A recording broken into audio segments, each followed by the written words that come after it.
Hi guys, welcome back to PC Error Detective.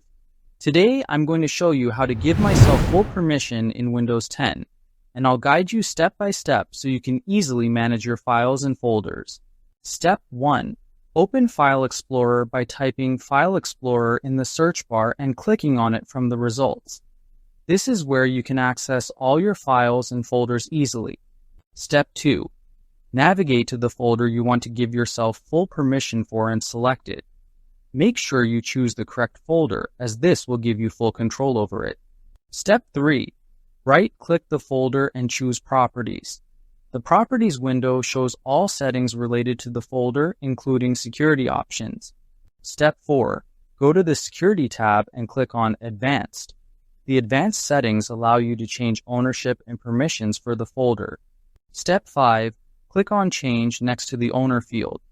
This is where you assign a new owner, which in this case will be your user account. Step 6. In the new window, click Advanced, then click Find Now. This will show you a list of all user accounts available on your computer. Step 7. Select your user account from the list and click OK.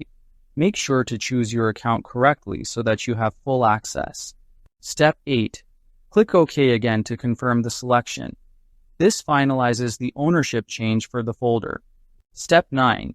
Check the box that says Replace Owner on Subcontainers and Objects if available, and click Apply, then OK.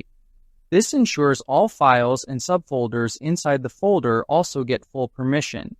Thank you for watching, and don't forget to subscribe to PC Error Detective for more helpful tips.